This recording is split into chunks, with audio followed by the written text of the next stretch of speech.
Hello guys, once again it's Matt, and today we have another video, another aircraft that was added in the Wind of Change update. We have the J-8B, a new interceptor, a new top tier aircraft for the People's Republic of China in the Chinese Tech Tree. Make sure to subscribe to see more, and yeah, let's get into it. First of all, let's talk a little bit of its history. It's an aircraft that was developed basically with the MiG-21 in mind initially, as the J7. Of course, it was basically a enlarged version of the J7. That was the idea in the early 60s, middle of the 60s, and due to this disruption on the development and stuff like that, ended up getting ready in 1979. So it took a while to actually get developed. First, we had the J8, the normal J8, which is kind of different from the J8 that we have right now, because it would look like a big MiG-21 basically. And yeah, but the version that we have, it is the J8-2 or the J-8B, also known as the J-8B, the first variant of the B. Of course, we have the Block 02, but that's not added in the game right now. But it is just an all-weather version of the initial J8, and it is an interceptor. It is a heavy aircraft in general, and yeah, basically it has a very limited radar. This version has a very limited radar. Until we get the Block 02, we are not going to have the look down, shoot down capability or the PL8, the Python 3 capabilities.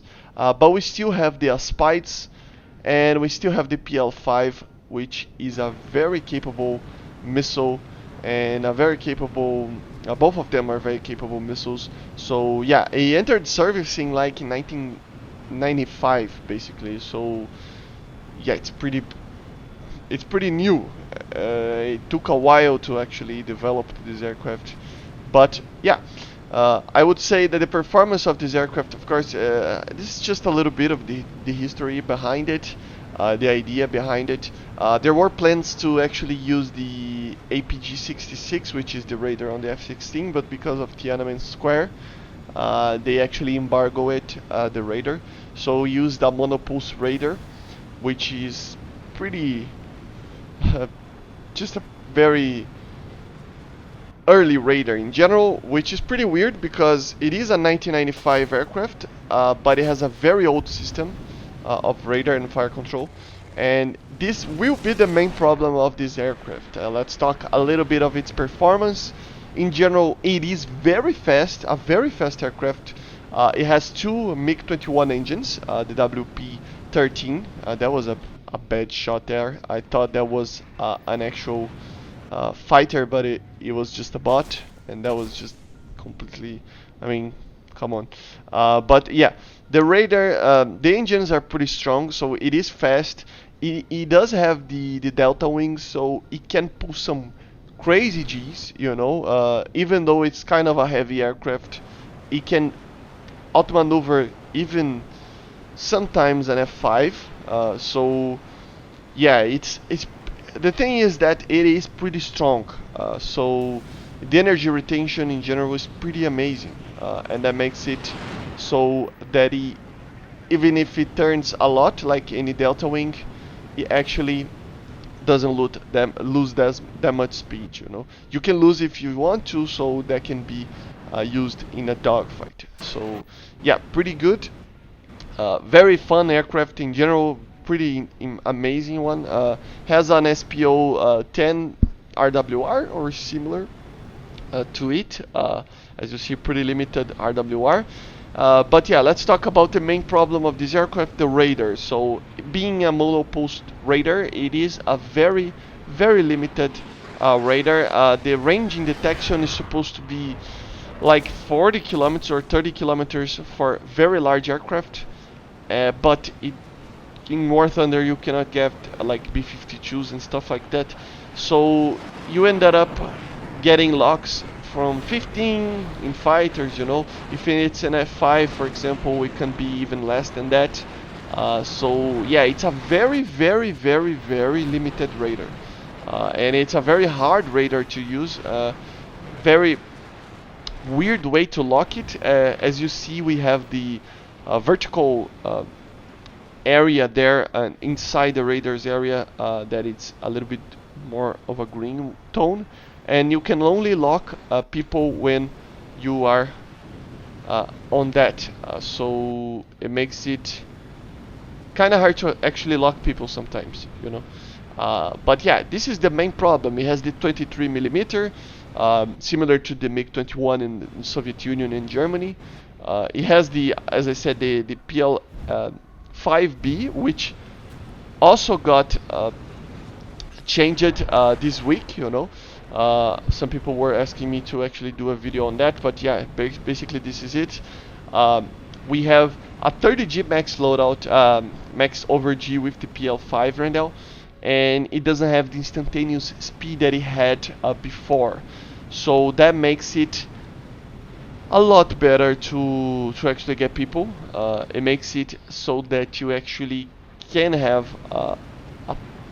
a way to actually use the missile, because before the missile was so fast and the limit of Gs were 20 Gs, so in general you were limited with the missile. I mean, it had a very long range, but it didn't turn a lot, so that could be a problematic thing, you know. So yeah, in general, the PL5 is a lot better, like really a lot better. One of the best IR missiles that are not all aspect, that's for sure. And yeah, it has the Aspide, which is the PL11, which is basically a Skyflash or AIM-7E2, but a little bit better. It has a very good burn time of 3.5 seconds, if I'm not mistaken.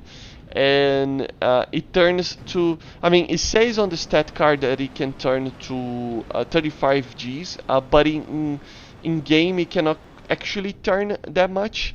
If you see the files in the game, you would say that it can turn 25 Gs, which is kind of odd. But in general, yeah, with a 3.5 burn and 25 Gs, it is one of the best radar missiles in the game.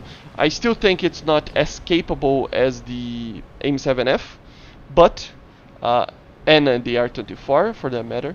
But still, like, it's right up there. So yeah, it's one of the best missiles in the game, and yeah, just a very, very good missile in general.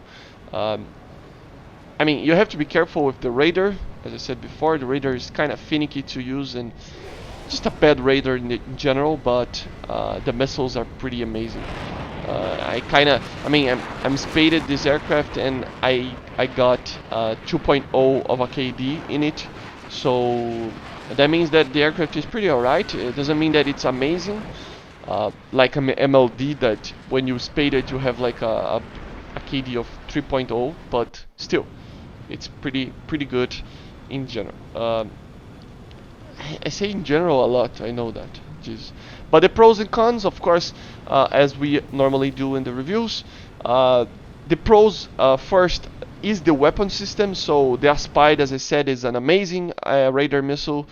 The PL5 is an amazing IR guided missile. I'm still waiting on the custom loadouts so that we can carry actually 4 of PL5s and 2 Aspides. That would change a little bit of the meta again, and it would make the J8 a little bit better.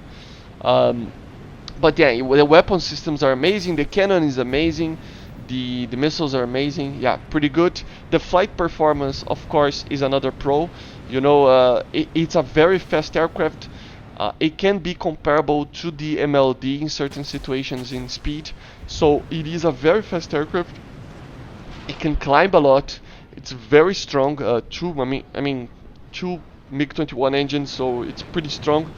It is very, very similar to the Sukhoi 15 in so many ways that it's actually funny that this aircraft is not based on the Sukhoi 15. It's funny. The engines, the way that they load out, use the delta wings and stuff, pretty interesting. But yeah, that would be. And the last pro that I can say is the turning capabilities. If you use your energy correctly, you can actually get a lot of people on the dogfights. So yeah, it's all around a very capable aircraft. Fast, turns well, and very good systems. Um, I must say that the cons on it is the main cons on it is the radar. The radar is very limited. It's very hard to use sometimes, you know, but it just makes it so that it can actually you can actually use the aspide, you know, so it is bearable, but it's not. It's far from being perfect. I really wish they add the Block 02 in the future, so that we can have the pulse Doppler radar together with the Python 3 missiles. That would make the J-8 one of the best, if not the best, aircraft in the game. So yeah, pretty modern aircraft, pretty good. Another con that we can say is that the countermeasures are kind of limited. They're not really bad like a MiG-23M or MF, but still pretty limited. It only has 64 countermeasures, so 32 chafs and 32 flares if you use the mixed loadout. So it is not the greatest thing ever. The cannon doesn't have a lot of ammo, but this is kind of normal to a Russian type aircraft and cannon, so if you are used to that, it's going to be fine, but 200 rounds is not that much. And of course the RWR is a little bit problematic as well because it's very limited, but you can it's a normal RWR, so you can use it and be fine with it. But the main con, of course, is the radar. As you see, this is a pretty good kill, as you're going to see, with the FRJ. And the strategy that I normally use, the last part of the review, is this strategy here. So I'm going to climb to at least 4,000 to 5,000 meters, and 15,000 feet, and use it as an interceptor at the early game. You have 4 missiles that have a lot of energy, and even though the radar is pretty limited, it can be used to intercept targets. As you see, I'm using the aspide to actually kill people. Even though the radar is pretty bad and it locks to the chaff, the aspide it normally can do with chaff. It can take some chaff, and still track, but it's not invulnerable to chaff still. But it is pretty good in general as a good missile, a great missile. So you want to do this, climb and get 2 people if you can at flying high. This will make your team a lot safer, especially when you're fighting F4s, the Americans, or MiG-23s that are flying high, because they are really dangerous flying high, shooting those Sparrows and those R-24s from up high. So if you get 2 of them with the aspides, yeah, I think that the main problem, of course, as I said before, the radar, but if you can manage the radar, you can actually get like 70 to 80% hit rate with the aspide. So it is a very capable missile, pretty good missile. So use it as a high altitude interceptor, and then do this that I'm doing now. Go down and use the PL5s to finish whatever you have on the enemy team. The missiles are pretty good. They're not the best missile in the game, but they're pretty good. So you ended up getting a lot of kills. Use the PL5s getting from up above, and then use the cannons to dogfight if you want to. You can always dogfight in this aircraft. As I said before, a very good dogfighter. Which is kind of odd, right? But anyway, if I was going to give 1 out of 10 rate for this aircraft, it would probably be like a 9, an 8. It's a very fun aircraft, pretty amazing. Take a look on that, and I see you guys on the next one. And bye guys, subscribe.